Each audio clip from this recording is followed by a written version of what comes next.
today? I'm awesome. Thank you for having me. So excited. I'm so excited to have you. You are one of the women entrepreneurs that I respect and admire. So we're so happy that we can invite you to our inner circle to be that woman that we just pay tribute to and learn from this month. Great. Thank you. What an honor. Yeah, it is incredible, like all the work you've done. So, I mean, for our viewers, just to let everybody know, Joanne, you have actually worked with Tony Robbins, helped him at his live events since 1992. That is insane. You've been working with him well before, I guess I really knew about him and his tremendous work and effort. And you were coaching with him, running events with him. Just before we even go further, tell us how amazing that was. Well, it's incredible. I've learned so much about myself and other people and how to work with other people. So I started coaching people, and we do interventions at Tony's events also. And so I was doing them individually myself, and it was so incredible to help people, and I love watching transformation happen. And when you go to Tony's events, that's all that happens all day long.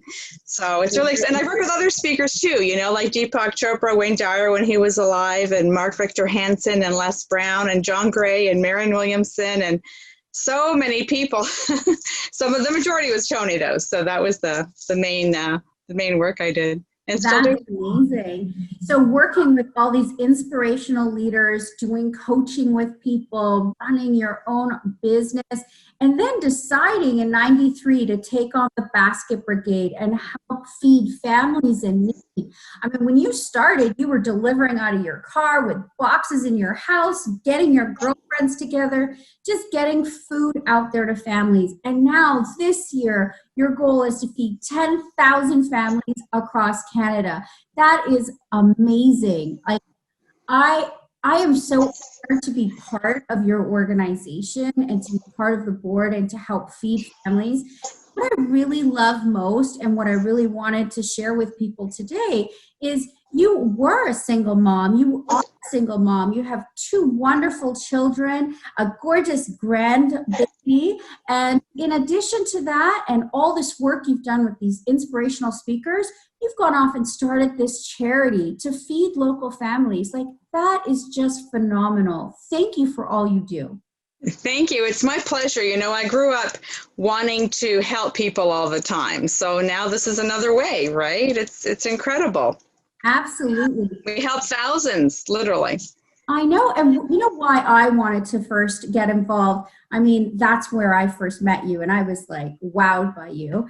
I wanted to get involved because you hear all of these things about fundraising and charities, and you don't know where the money goes. I love the fact that food and money is donated. I see it come in. I see it go out. I see all these families that are local in my community that need help, that are getting that support they need, thanks to all the hard work you started in 1992 and you continue to do. So that's why I chose you today. We're very happy to have you, and I thank you. So I want you to just tell me a little bit more about this journey. You started working with Tony, you work with all these other motivational speakers. How has this helped women around you grow and develop? Oh, that's a great question. Well, as I learned, I would share my information because you can't help it. It's like, the cure for something, you tell people, right? So I was always talking about it. I started working with Tony's franchises here in Toronto in 92. And then they became promoters of live events for Tony and other promoters as well. So I just continued that. And it was such a heartwarming, loving environment for me that I thought I would share that with other people. And then I was inspired to do Basket Brigade because I heard about Tony's story when someone delivered to him when he was 11. And that touched him, so he started, then we all started. So it just continued. And so I've always shared information with people. I've done public events where we had a lot of women coming, like 30, 40, 50 women coming for a weekend. We would do that. And then a lot of the women that people that are helping are women. The volunteers are women. Look at you, right? You came, you gathered money, you've gone shopping, you've seen it, you've been involved with your son. And then there's lots of women that we deliver to. And we now say we deliver love and happiness. Oh, I love that tagline. It's so great. It feels so good. I heard, and that comes from Tony Shea of Zappos, where I was just searching online because I love him. Tony Robbins used to bring him into his business mastery events. And so Tony has this slogan of, we deliver happiness. And I thought, what do we deliver? I kind of thought about it. I thought we deliver love and happiness, because the driver loves delivering all the food that was packed so lovingly. And the person receiving it feels that love, and everyone's happy, right? So it was so simple to come up with that, and it feels good and people love it. And for those who don't know the story about how Tony Robbins received a basket of goods when he was 11, can you quickly share that with us? Sure. When he was 11, his dad was working all the time, but they never had a lot of money. And so he had a younger brother and sister, so 3 kids and, parents. And one day at their Thanksgiving in the US in California, they got a knock on the door. Tony answers the door, and there's a tall gentleman there with a basket of food. And he's like, oh, let me get my dad. So he got his dad, but his dad was really hurt and upset that someone would give them the money. So he felt really angry about it. He didn't want it, and he kept closing the door, and the gentleman kept putting his foot in the door, like, just take it. It doesn't matter who it's from, just take it, and they ended up taking it. And his dad was upset, but Tony learned that, wow, strangers care. And one day when I have enough money, I'm going to do that for some other family. So when he was 17, he was working with Jim Rohn, and which is another amazing speaker. And he had enough money to buy food for 2 families, and he delivered to them. And he was so emotionally touched by that. He just continued, and it grew into the Anthony Robbins Foundation, now the Tony Robbins Foundation. And I heard, and that they started the foundation in 91. I heard about it in 92 and started delivering Basket Brigade in 93. So it's this, the whole, snowball effect is incredible. That ripple effect you hear, right? Absolutely. Now, did you ever think when you were a little girl that you'd be delivering food to 10,000 people? Like, what did you want to be when you grew up? Gosh, great question. No, I didn't. I just knew when I was little that I needed to help people, because we used to have like a lot of parties. So we would go to a lot of parties, and I never had a real babysitter very much. So my parents took me everywhere. So it was always like my mom would shoo me in the kitchen, go see if you can help. Go see if you can help. Go ask if you can help. So I was always like, how can I help? Can I help? Can I help? Can I do something? Whatever. And that was always my thing. And I love people. So I thought, wow, when I got involved in all these live events and things, and I thought, wow, this is kind of the same environment. There's lots of people, they're happy, they're enjoying themselves.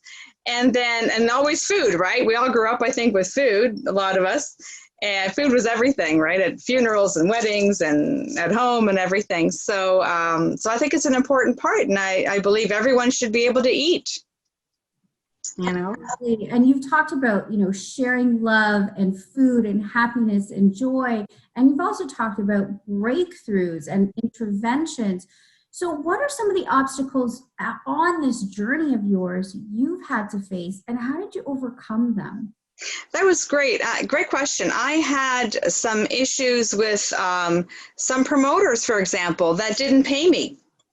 And I'm like, that's my only income, right? So what do you do? I kind of chuckle a little bit about it now, but it's like, what do you do? So you have to get what Tony calls resourceful, right? What do I need to do? I need to go get a job, So I ended up working as an executive assistant, and that led me to work for the president of Pepsi at one time. So, I mean, it kind of, you sort of pivot, right? Like now we're all kind of pivoting of what's going on, which is a great metaphor for life in general, that, if someone has lemons, you make lemonade, right? Same idea. So I had to go get a job. At one time when I was a single mom, I had 6 part-time jobs just to pay the bills, right? So child support was very minimal, and it didn't pay for everything. So I needed to get out there and work in the morning and the evening and the afternoon and weekends. And once a month I'd babysit, and oh my gosh, it was just, I would do whatever it took, right? And that I've got that persistent mentality of got to get it done and it's got to happen. And that's my focus. And I just love that as challenges occur and arose for you, you just face them head on and you kept going and you pushed through, because that is so important in life, right? We are all going to have these difficult times. We're going to have these challenges, and it's how we deal with them and arise to the occasion that will determine our outcome. And look at you now. Like, it was probably very tough delivering food to families with your own children. Like, how old were your kids when you started delivering? Oh, they were so little. So it was 93. So my kids were 6 and 4. And the one time we had to deliver, I know we had to deliver to 66 families, and there were only 3 of us that showed up to drive. And I thought, oh, that's 22 families each. And I had a Honda Accord and 2 kids. So my kids had like boxes under their feet in the car, boxes on their lap, boxes behind their head.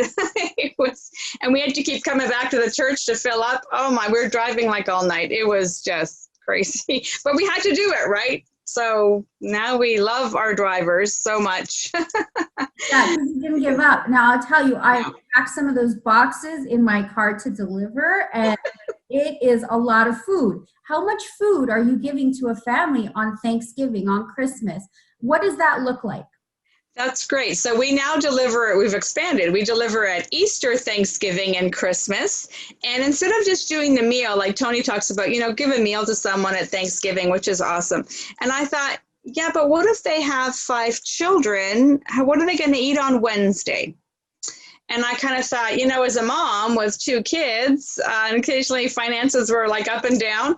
So what should I do? I thought, I think we should do a week's worth of groceries. So we now deliver 4 of those, those recycling, the reusable grocery bags, right? We do, and we do like a frozen turkey. We do 10 pounds of potatoes. The 3rd bag has fresh fruits and vegetables. The 4th bag, and all donated, right? All the fruits and vegetables, we get them from suppliers. It's incredible. And the 4th bag is all non-perishable. So pasta, rice, crackers, cookies, cereal. If we can afford it, peanut butter and jam. And we have canned beans, canned soup, canned tomatoes, pasta sauce, stuffing, cranberries. There's so many things. And then we also try to put in some bread and maybe a cake or a pie as well. So lots of food. And if it's a large family, we have about 13 or so large families that have 5 or more children. So we give them sometimes a double portion of that because, for 10 kids, a little 8-inch pie or something isn't going to last long, right? So I love that. That's one of my favorite parts about doing the delivery is I know they're not only going to have a meal today, they're going to have a meal literally for 2 weeks. Like there's enough food there for 2 weeks. And many people know this, but when I was growing up and I was very young, we were also not well off. My father was an immigrant to the country. My mom, and them were trying to make a go of things and trying to build a business. And, we had to go and get some box food at times because we couldn't afford our own. And the amount of food that we deliver, I know, we would have been able to stretch for a month. So I love that. And the other question I often get when it comes to Basket Brigade is, how do you get the names? Like, can you tell us a bit about the Roots organization, the military? Like, where do you get these names from and how many names? There seems to not be a shortage of people that need help with food, especially now, gosh. But we get it from different agencies. I used to work at a shelter for 6 years as a volunteer every other weekend when my kids were away with their dad. I thought, what do I do with myself? So I went to Interim Place. It's a shelter for battered, abused women and children. And on the wall there'd be like a list of all these different agencies and emergency numbers and things, right? So I thought, I should call some of them. So we started delivering to some of the residents or ex-residents of the shelter. And then I found out about Roots, and they were called United Achievers. So I called them. I called a local church that I knew. And then it's kind of, word of mouth. It gets out here and there. And so one of our volunteers worked with the Army, and she said, we have some families that not only can some of us come out and help out, but we have some families that could use food. And I went, that's a great idea. So we started delivering to them. We have about 15 of those families. We have about 100 or so of the Roots organization. And we also delivered to Indigenous families. We've dealt with the first Indigenous school in Toronto, and they gave us some names, and a lot of them happened to be in this one building in Toronto, which I think you've delivered to once. And it's awesome. And they're so grateful. And I really want to help these people. I think they've been kind of screwed over personally. And, we want to help with anything I can do to help. And same with the Army. They don't make a lot of money. And the vets, some of them are injured. Some of them have PTSD. They've been through so much. And I thought, how can we help these people? And at one time last year, one of the caseworkers said, the word homeless vets. And I thought, oh my God, we have homeless vets too. That's horrendous. So we need to work on that. So we were talking about that this year, but then this whole virus thing happened. So we kind of got derailed a little, but that's still a conversation. I don't think we should have anyone homeless or anyone hungry for that matter. Really, we should all take care of each other. And that's what I love about this organization is we're delivering to all ethnicities, all ages, all walks of life. And the other thing that I learned from delivering is, sometimes you roll up to a house and it's an apartment building. And I've had a situation where I brought the food inside for the children because the mom was at work. And, I put the food in the fridge for them because they were younger. And as I opened the fridge, the only thing in the fridge was a bottle of ketchup and one other thing that was like juice, Tang juice or something. Yeah. I remember leaving and getting this phone call from the mom, and she was crying. She was like, "Thank you so much." And as I was leaving, the son was like, "Don't leave, stay for dinner. We have so much food now." And I'll never forget that feeling of my heart, right? It was just like food. It's just to nourish the body. And I remember an opposite time where I came to a home and it was a house and there was a truck in the driveway. And we really have to learn when we're delivering not to judge because we don't know the circumstance. And I remember delivering and the man didn't want the food and he was giving me an attitude. And so I picked that family to deliver to at Christmas. And I remember I bought them a food table and a couple of other things for the children because one of his children had a bit of a learning disability and he had 3 kids. And he called me that Christmas Eve and he said, I want to say thank you. I'm sorry I was a jerk at Thanksgiving, but I lost my job. I don't know how I'm going to take care of my family. And this really makes a difference. And my pride is what made me act that way. So those are 2 different situations. But how do you prepare the team when they're about to go embark on food delivery to not judge, to sit from a place where they're equanimous and they don't put right or wrong on the deliveries? Well, we come from a place of love and happiness, right? That right there kind of smooths things over. But when you do sometimes come up to a home, you're like, gee, that house is twice as big as my house, and that car is 2 or 3 times as expensive as my car. You should be delivering to me. Why am I here? Kind of jokingly. But then, so I would call the agency and go kind of like, I don't know why I delivered to this house. It's kind of, it felt odd. And I didn't say anything, but, I felt odd. And they said, well, the man has, I think they said he was either in jail or there's a restraining order. And, the woman's not working, the mother, and she will not be there much longer. So you really can't judge. I was doing an interview yesterday with Tony's Foundation, And they said, what's, one of the things you've learned? And I said, not to be judgmental when you drive up to maybe a home that looks better than yours, and you're kind of looking around going, I don't know why I'm here, because automatically we judge, right? And it's, especially with social media nowadays, and we need to put that aside and just give them the food. And even if they are trying to scam you or something and get extra food when they don't need it, there's an issue going on there. So just give the food with love and be happy that they have enough food and drive on, move on to your next delivery. I love that. And I love how you explain that even if they are trying to scam you, that means there's some mental thing going on. So they still need it, right? Who inspired you the most growing up? I mean, who really, Tony obviously, but anyone else really inspire you to do all this great work you're doing? Oh gosh, I think there were so many people. Now, Tony's a big one because I've met him, I found out about him years and years ago. And that was like in 1992. Before that, people like Jane Goodall, because I love animals, that kind of thing. So I used to watch all the, Mutual of Omaha animal shows on Sunday and stuff. I love that kind of stuff. So anyone that's helping anybody, I really thought was a real inspiration to me, because I grew up with no brothers and sisters. So I always had a pet, and that pet to me was so important, that my parents loved people and I had a pet. So to me it was people and animals, and treat them really well and with love. And that was just some of my inspiration. God, there are some, and even my parents couldn't have kids. I was adopted. And they kept trying and trying and trying, and they finally went through adoption and picked me. And I thought, wow, that's incredible too. Like, they were such loving people. And, they're like Lucy and Desi Arnaz on I Love Lucy. They were just like that. My mother, she'd make everybody laugh, so we were always laughing.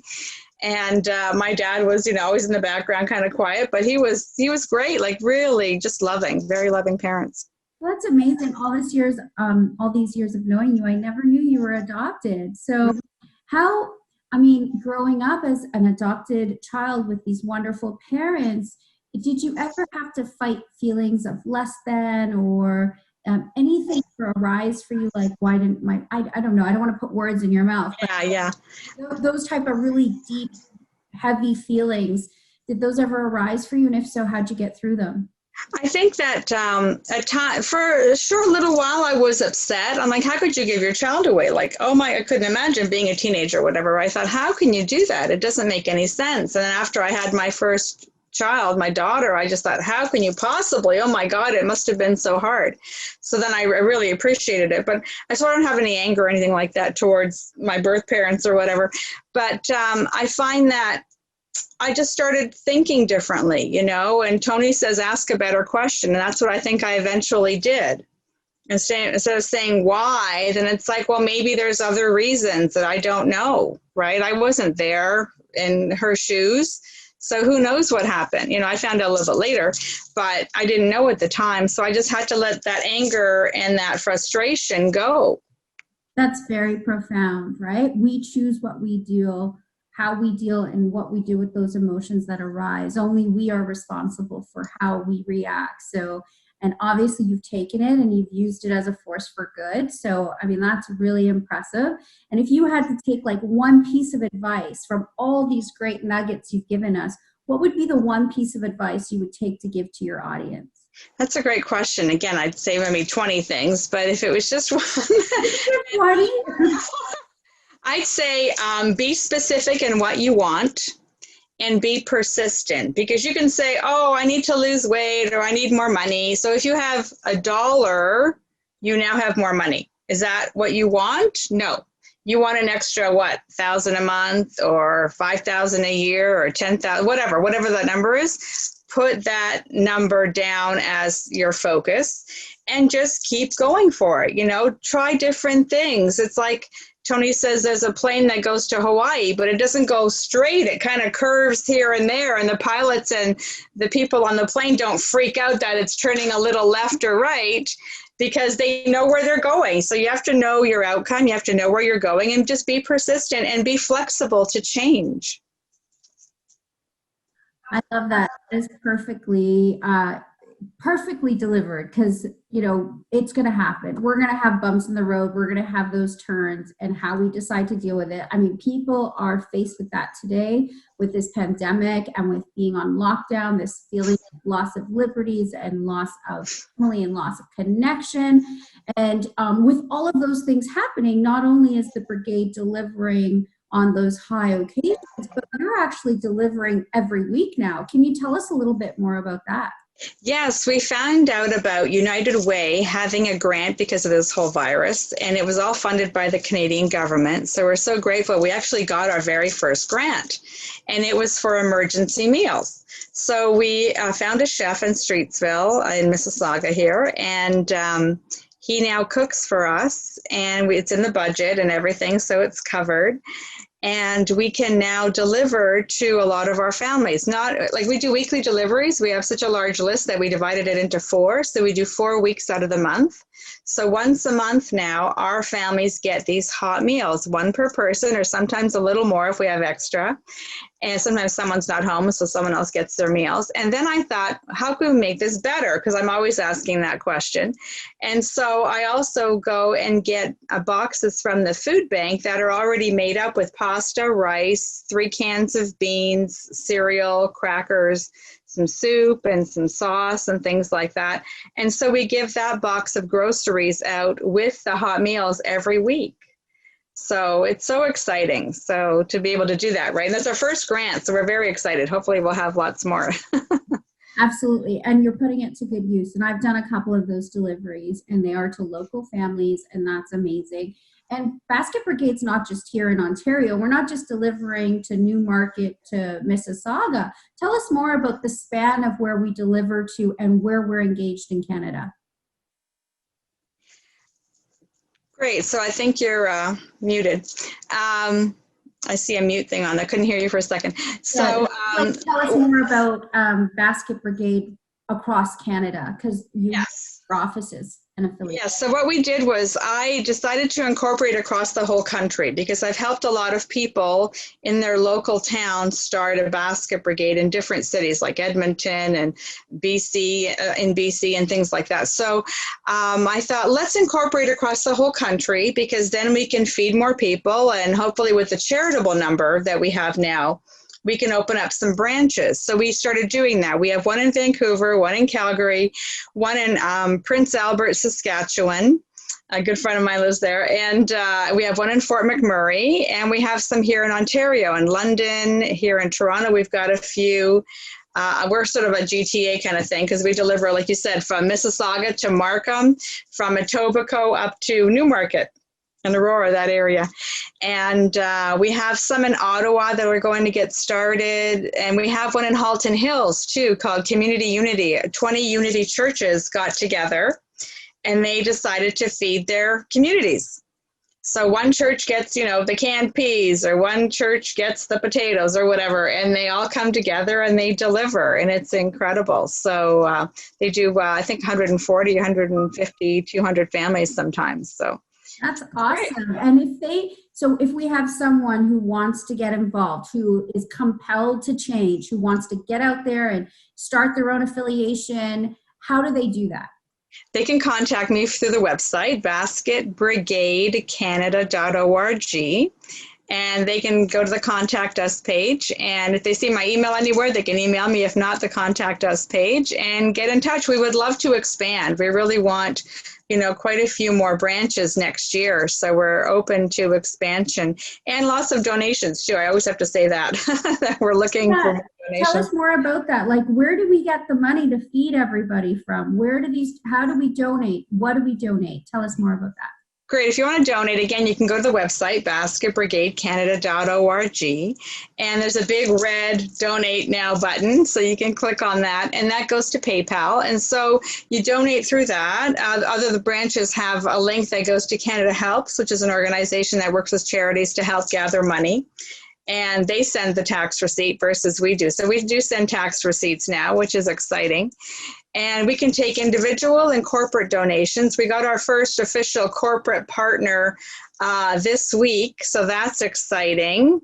And so we'll see how that goes. I know, it's so exciting. So every either month or quarter, they're going to be giving us something, which is beautiful. And as they grow, they said they would grow the donation, which is really, that's our focus. I've been manifesting a lot, so that's one of the things I've been manifesting is I want monthly and quarterly and yearly donations from individuals and corporations. So that's perfect. I love it. And Yeah. what if I want, like, I don't have extra money, I don't have a connection or a source to extra money, but I want to volunteer my time? How do I do that? Great, yeah, so you can donate money or you can donate your time. So we take volunteers and we like pack and sort the food, and we offload our trucks sometimes, and just even packing it in a bag. And, you know, there's so much work to do that we really need volunteers. I couldn't do it all myself. I tried, but it's a lot of work. So we really love our volunteers like you and our drivers. If you want to come out and drive and deliver the food, you can do both, right? And it's so exciting. So this year we're starting on October 8th. We're doing some driving and picking up of things because we have so much to pick up. We can't just do it all on the Friday, which we used to, but we can't. We have to split it to 2 days. And then, so there's lots of volunteer opportunities, October 8th, October 9th, October 10th. And even in there, if they want to start a local basket brigade or if they want to join a local basket brigade, they can message me and I can get them connected.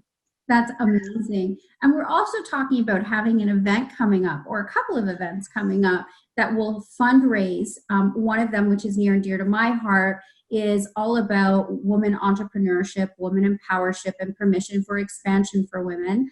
And that's coming up on November 28th, right? Can you tell us, is that the right date? And how are we going to do that, live or remote, with all of these conditions put upon us? I know these conditions. So we're gonna be persistent and do it anyways, you know, no matter what the conditions are. So we're going to be at the Hilton Garden Inn at Dixie and Eglinton in Mississauga. And they've been such great supporters, so big shout out to them. They are so helpful. When we come with boxes, they come and help, and you know, if I need to pick stuff up from there, because sometimes we store stuff there, they come and bring it to us. Like, they're so helpful. So we're doing it there, and it's going to be on November 28th during the day. And at the moment, it may just be a virtual event with all of us speakers there, and but we hope to have an audience live, and then we're going to probably do both. You know, we can do Zoom and live, which would be kind of fun to combine them. We can see people from different countries, which would be exciting. We'll put the word out, and it'll really be a day of real love and empowerment for women, because I think we really need to feel good about ourselves, especially now. And I think we need to spread that word. You know, Tony says he's done millions of interventions and seen so many people that people just want to feel loved, and they want to feel like they're enough. And those two things are so important, especially now, because honestly, suicide rates have gone up 10 times in the US because of this whole virus and this lockdown thing, that we need to keep our head on straight, and we need to focus on what we really want. Never mind what's going on. We have to pivot around it and be flexible and be like that plane to Hawaii, and, you know, switch a little there, switch a little there. And that's how we should be living our life all the time. Even Tony, he said, you think your income dropped, my income dropped 90%, I just bought a stadium. He goes, I've got 70 something companies, and how am I going to feed everybody? Pay everybody so they can feed themselves, right? And so what he did was he built a studio close to his home, and he expanded the Zoom network. He called the Zoom founder, whatever, and he said, your limit's only like 1,000 people, but we have 22,500 participants, plus all the staff and the support and the tech and everything. So how do we do that? So they expanded the network. So he created this whole new event, virtual event, beyond virtual events. And I was a part of it in July, and he just created a whole new business. He made money there, and it was incredible. Right. And you were part of that. That's amazing. 22,000 people. Now, if you're out there and you're a woman and you're trying to start your own thing, just think of it like whether it's one person that you're feeding or whether it's 22,000 people that you're helping run interventions with, you determine what you're going to create, right? You have the power to get out there and do something to at least feel fulfilled at the end of the day. And I think that's really important. And you're a great representation of that. So thank you so much, Joanne. Now, before we cut, I just want to know who's in that picture behind you? It's my favorite picture, of course. It's me and Tony. Look. Oh my gosh. Oh, that's lovely. You and Tony Robbins. I love it. Well, So cute. Good. Yeah, he's my favorite. He's a sweetie. So before we let you get back to helping save the world, is there anything else that you would like to tell the women entrepreneurs out there today that are listening? I think you need to just come from a place of love no matter what you're doing and ask better questions when we get stuck. I think that's a huge thing I teach, and I use it all the time. And I ask things like, what's great about this, right? So even now during this, virus situation, what's great about this? Well, we've seen people come together in community, people helping. The federal government funded United Way, and they funded us to deliver more meals. Like, there's so many great things we need to focus on, and turn that TV off, because that cable news of any kind is going to kill you. Yeah. They really need to be more positive, because they seem to think of what's wrong. What can I say that's the worst thing ever? Whereas I think they need to focus on positive things, because I love media, but I think it needs to be positive. So we need to focus that in ourselves as well. Right. Focus on what we can control, focus on what we can contribute, how we can connect, have more empathy for our fellow men and women, and just stop allowing the projection of fear to control our lives. I agree with you 100%. Thank you so much, Joanne. It's always a pleasure. I love working with you, and I can't wait to see you in like a week to deliver on Thanksgiving. Love you so much, and thank you for being here today. Thank you. Love you.